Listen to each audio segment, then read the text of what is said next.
संत रामपाल जी के भगत बनकर फिर इस प्रकार की बेहुदा हरकतें, बेहुदा इस प्रकार की एक्टिंग, ये सार्वजनिक तौर पर गार्डन में जाकर, पार्कों में जाकर क्यों करते हो आप लोग? क्यों अपने गुरुदेव भगवान को शर्मिंदा करते हो? तो ये माता बहनों को शोभा नहीं देता है, बिल्कुल शोभा नहीं देता माता बहनों को। हमने तो गुरुदेव की वाणी पर चलना है कि पर नारी को देखिए बहन बेटी के भाव, कहे कबीर काम नाश का यही सहज उपाय। जबकि इन सतलोक आश्रमों में तो अपने खुद की गुरु बहनों के साथ में भी गंदे गंदे व्यवहार।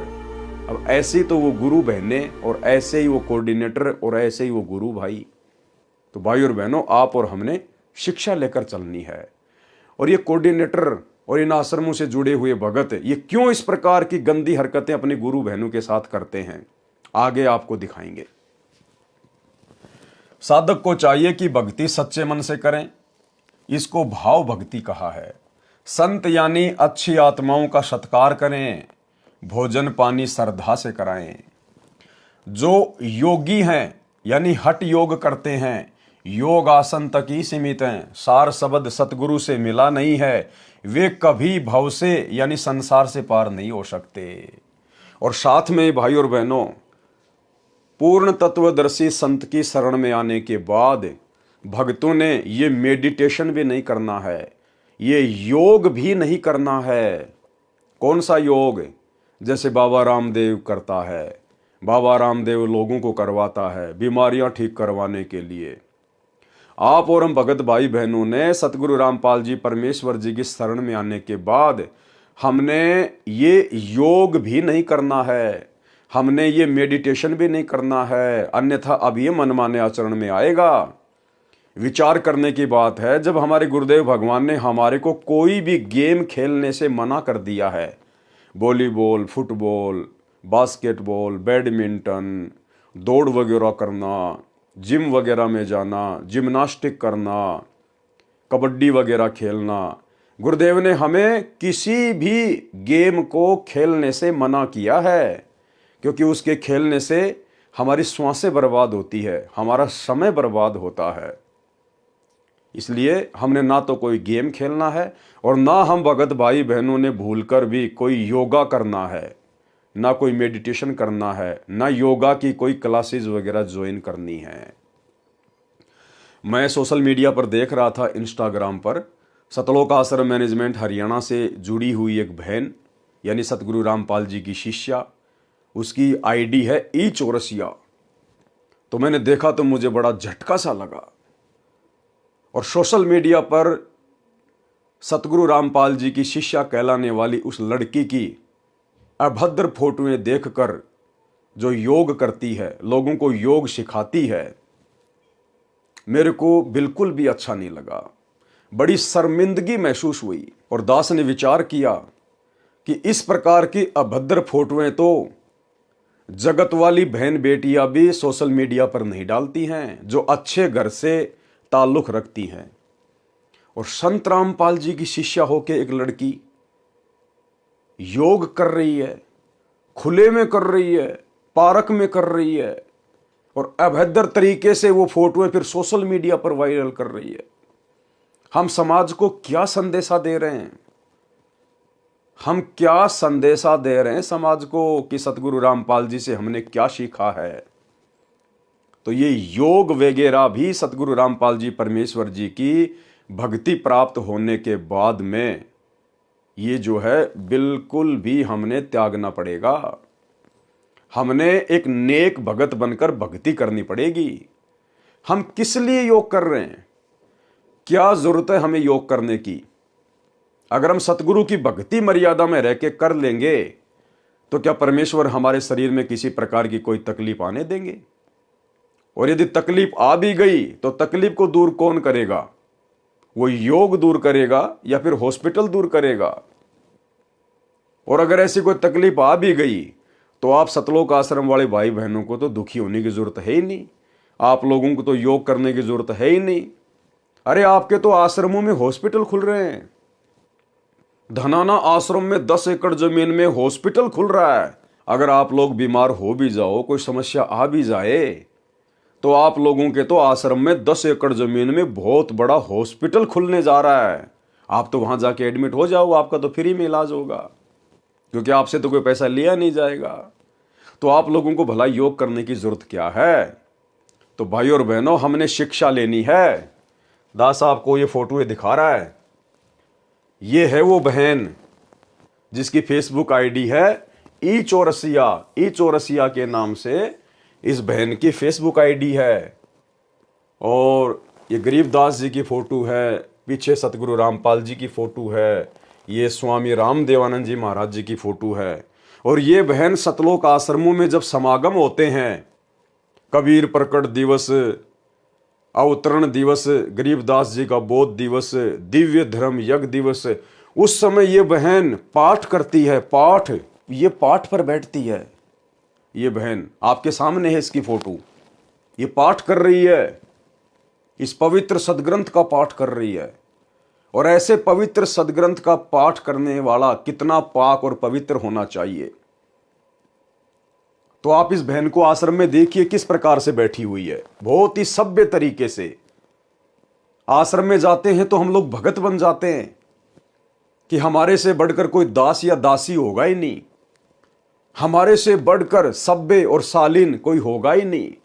सर पर चुन्नी वगैरह डाल के, बढ़िया ढीले ढीले कपड़े पहन के, नीची नजरें करके हम एक नंबर के भगत बन जाते हैं जब हम आश्रमों में जाते हैं। तो यहां तो ये बहन पाठ कर रही है। और आगे जब मैंने इनकी इंस्टाग्राम आईडी पे देखा, ये देखिए ई चौरसिया। अब देखो ये बहन किस प्रकार से ये अभद्र कपड़े पहनकर, गुरुदेव भगवान ने ये टाइट कपड़े पहनने के लिए माता बहनों को बिल्कुल मना किया है। भगत भाई बहनों को भी टाइट कपड़े पहनने के लिए सबको मना किया है। अब ये बहन देखो सरेआम एक पार्क के अंदर, जहां पर सैकड़ों की संख्या में लोग घूमने के लिए आते हैं, और ये किस प्रकार से टाइट कपड़े पहनकर और किस प्रकार से ये योग कर रही है। क्या जरूरी है योग करना? आप भक्ति मार्ग में हो, आप किसी बॉलीवुड की लाइन में नहीं हो, आप किसी फिल्म इंडस्ट्री से जुड़े हुए नहीं हो। समाज में कोई भी व्यक्ति इस बहन को देखेगा तो किस प्रकार से उसके मन में उल्टे उल्टे ख्याल आएंगे। हम क्यों किसी की नीयत को बिगड़ने का मौका दें? हम क्यों किसी के मन में हमारे प्रति उल्टे उल्टे गंदे गंदे विचार लाने का मौका दें? इसीलिए गुरुदेव भगवान ने हमें मना किया है कि जो सत्संगी माता बहनें हैं, उन्होंने तो बाजू तक के ब्लाउज या अन्य कोई वस्त्र भी नहीं पहनने। अगर कोई ब्लाउज वगैरह पहनती है या जैसा भी है तो बिल्कुल कोहनी से नीचे तक की उनकी बाजू होनी चाहिए। माता बहनें कोई भी अगर ऊपर कपड़ा पहनती हैं तो उसकी जो बाजुएं हैं वो आपकी जो है वो कोहनी से नीचे तक होनी चाहिए और ढीली ढाली होनी चाहिए। और ये टाइटी वगैरह पहनना, जींस वगैरह पहनना, टाइट कपड़े पहनना, गुरुदेव ने माता बहनों को बिल्कुल भी अलाउ नहीं किया है। इसी प्रकार भगत भाइयों को जींस वगैरह पहनना, टाइट कपड़े पहनना बिल्कुल भी अलाउ नहीं है। और ये बहन देखो किस प्रकार से टाइट कपड़े पहनकर, जैसे बॉलीवुड की जो ये एक्ट्रेस होती हैं, ये फिल्मों में, टीवी सीरियल में जो लड़कियां काम करती हैं, जो अपना अंग प्रदर्शन करती हैं डायरेक्टर को लुभाने के लिए और अधिक काम प्राप्त करने के लिए, फिल्में प्राप्त करने के लिए। और सरेआम सतगुरु रामपाल जी की शिष्या होकर ये बहन एक पार्क में सार्वजनिक तौर पर किस प्रकार से अपना प्रदर्शन कर रही है। इसको तो बहुत अच्छा लग रहा होगा कि मैं एक योग टीचर हूं, मैं लोगों को योगा सिखाती हूं। अरे हमें गुरुदेव ने भक्ति सिखाई है, हमें गुरुदेव ने जो भक्ति सिखाई है हमने उसको मर्यादा में रह के करना है। ये अभद्र हरकतों में आता है, ये गंदी हरकतों में आता है। संत रामपाल जी की शिष्या होने के बावजूद आम सांसारिक माता बहनें जो गुरुदेव के ज्ञान से अपरिचित हैं, वो जो मर्जी करें, हमें उनसे कोई लेना देना नहीं है। लेकिन जब हमारी खुद की माता बहनें इस प्रकार की हरकतें करती हुई नजर आती हैं और फिर सोशल मीडिया पर उन फोटो को वायरल करती है, तो भाई हमारा सर शर्म के मारे नीचे झुक जाता है। तो हम जो साथ संगति से जुड़े हुए भाई बहन है ना, आप और हमने भूलकर भी ये योग वगैरह नहीं करने हैं। हमने अपने गुरुदेव की भक्ति पर विश्वास करना है। परमेश्वर हमें ऐसी कोई बीमारी लगने नहीं देंगे, हमें ऐसी कोई तकलीफ परमात्मा आने नहीं देगा यदि मर्यादा में रह के भक्ति करेंगे तो ये देखिए किस प्रकार की बेहुदी और घटिया हरकतें संत रामपाल जी की शिष्या होने के बाद क्या ज्ञान समझा इन्होंने। ये देखिए ई चौरसिया, ये इनकी दूसरी फोटो है। अब देखो भाई और बहनों, अब इस बहन के आगे पीछे से सैकड़ों लोग पार्क में घूमते हैं, आते हैं, कोई देख रहा है, कोई क्या बोल रहा होगा, कोई क्या कर रहा होगा। ये सार्वजनिक तौर पर इस प्रकार की हरकतें करना क्या जरूरी है? क्या शोभा देता है? अरे अगर योग भी आपको करना है, यदि आपको अपने गुरुदेव की आज्ञा का पालन नहीं करना है, आपने यदि भक्ति मर्यादा में रह के नहीं करनी है, आपको यदि विश्वास नहीं है भक्ति पर, तो अपने घर पर एक बंद कमरे में कर लीजिए जो भी आपने करना है। ये संत रामपाल जी के भगत बनकर फिर इस प्रकार की बेहुदा हरकतें, बेहुदा इस प्रकार की एक्टिंग, ये सार्वजनिक तौर पर गार्डन में जाकर, पार्कों में जाकर क्यों करते हो आप लोग? क्यों अपने गुरुदेव भगवान को शर्मिंदा करते हो? तो ये माता बहनों को शोभा नहीं देता है, बिल्कुल शोभा नहीं देता माता बहनों को। ये आने वाले समय में आप और हम सब ने एक शिक्षा लेनी है। आने वाले समय में भगत भाई बहनों ने शिक्षा लेनी है। हमने इस प्रकार की बेहुदा हरकतें बिल्कुल भी नहीं करनी है। ये योगा फोगा वगैरह हमने कुछ नहीं करने हैं। ये एक फोटो और है इस बहन की। बताओ, आप लोगों को दिखाते हुए भी मुझे शर्म आ रही है। आप लोगों को दिखाते हुए भी मुझे शर्म आ रही है किस प्रकार से अपने पैरों को कर रखा है। टाइट कपड़ा पहन के, टाइटी पहन के किस प्रकार से अपने दोनों पैरों को फैला रखा है और फिर सोशल मीडिया पर डाली जा रही है। अब लोग इन फोटो को देखेंगे तो वो लोग किस भाव से देखेंगे? उनके मन में गंदे विचार आएंगे या फिर अच्छे विचार उत्पन्न होंगे? अब बताओ फिर उन कोऑर्डिनेटरों का क्या दोष? सतलोक आश्रमों के कोऑर्डिनेटरों का क्या दोष? उन भक्तों का क्या दोष जिनके विषय में गुरुदेव कह रहे हैं कि अपनी गुरु बहनों को गंदे गंदे मैसेज भेजते हैं? जब हमारी गुरु बहनें इस प्रकार की गंदी गंदी हरकतें करेंगी, इस प्रकार के ये गंदे गंदे पोज अपने मोबाइल से फोटो खींच के सोशल मीडिया पे डालेंगी, तो भगत भाई क्या करेंगे फिर? ये कामदेव तो इन आश्रमों में बैठा ही है, फिर और क्या करेगा बताइए? इसलिए गुरुदेव भगवान ने दुखी होकर सार्वजनिक तौर पर हिसार जेल से आने वाली ऑडियो नंबर 66 में इन सब बातों का जिक्र करना पड़ा कि अभी तो तुम भक्ति के निकट भी नहीं हो, अभी तो भक्ति के निकट भी नहीं हो। और अच्छे इंसान तो जगत वाले भी ऐसा नहीं करते जैसा तुम भगत कर रहे हो। एक अच्छे घराने की, इज्जतदार घराने की माता बहनें भी आपको इस प्रकार से ऐसे पोज में अपनी फोटोएं सार्वजनिक तौर पर सोशल मीडिया पर डालती हुई नजर नहीं आएंगी जो सतगुरु रामपाल जी की शिष्याएं कर रही हैं। क्या हासिल करना चाहती हैं ये माता बहनें? पब्लिसिटी की भूख है क्या? बॉलीवुड की कोई हीरोइन बनना है क्या? भाई और बहनों, साध संगति से जो माता बहनें जुड़ी हुई हैं, उन माता बहनों को यदि कोई 100 करोड़ रुपए का भी ऑफर करे ना, 100 करोड़ रुपए का ऑफर, कि आपको 100 करोड़ रुपए दिए जाएंगे या आपको भारत देश का प्रधानमंत्री बना दिया जाएगा, आपको इंद्र का राज्य दे दिया जाएगा, आपको 21 ब्रह्मांड का स्वामी बना दिया जाएगा, आप साथ संगति से जुड़ी हुई माता बहनें हमें एक पोज ऐसा दे दो, एक। वो माता बहनें क्या करेंगे पता है?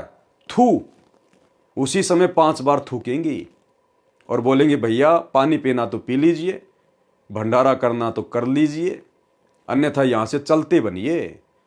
आपने गंदी जुबान से ऐसी बातें हमारे घर में दोबारा ना बोलिए। हमारा घर आश्रम है, हमारे आश्रम में इस प्रकार की बातें भी शोभा नहीं देती हैं। ये गंदे कर्म करना तो बहुत दूर की बात है। तो भाई और बहनों, ये विचारणीय विषय है, विचारणीय विषय।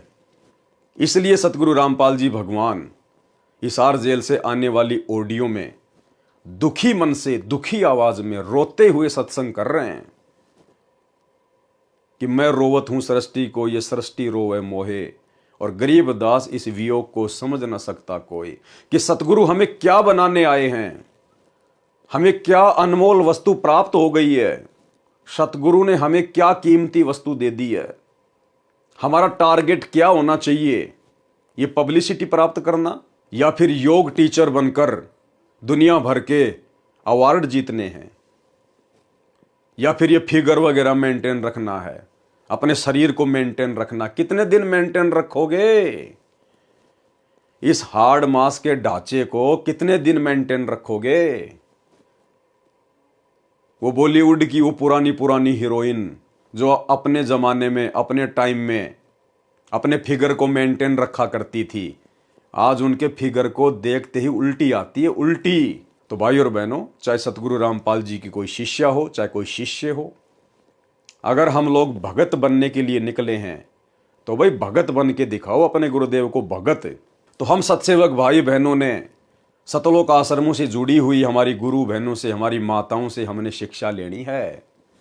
हमने ये भद्दी हरकतें नहीं करनी है सार्वजनिक तौर पर या अपने घर पर, कैसे भी हमने तो सोचना भी नहीं है।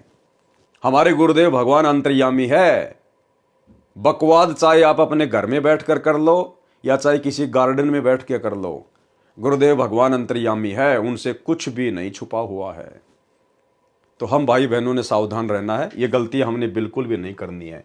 इसीलिए तो इन आश्रमों से जुड़े हुए भगत और कोऑर्डिनेटर ऐसी ऐसी गंदी हरकतें देखकर, ऐसे ऐसे अश्लील पोज देखकर, ये फोटोएं देखकर फिर इनका मन करता है उनके साथ में प्रेम प्रसंग की बातें करने के लिए, उनको अपनी तरफ लुभाने के लिए, क्योंकि भगत के तो कोई लक्षण इनमें दिखाई दे नहीं रहे। तो बताओ फिर कोऑर्डिनेटर कहां से भगत बन जाएंगे, वो कहां से राजा हरिश्चंद्र बन जाएंगे, जब हमारी खुद की गुरु बहनें ही मलाइका अरोड़ा बन के घूम रही हैं। भाई और बहनों, विचारणीय विषय है, विचारणीय विषय। बुद्धि बिल्कुल ऑफ कर रखी है काल भगवान ने सतलोक आश्रमों से जुड़े हुए भाई बहनों की।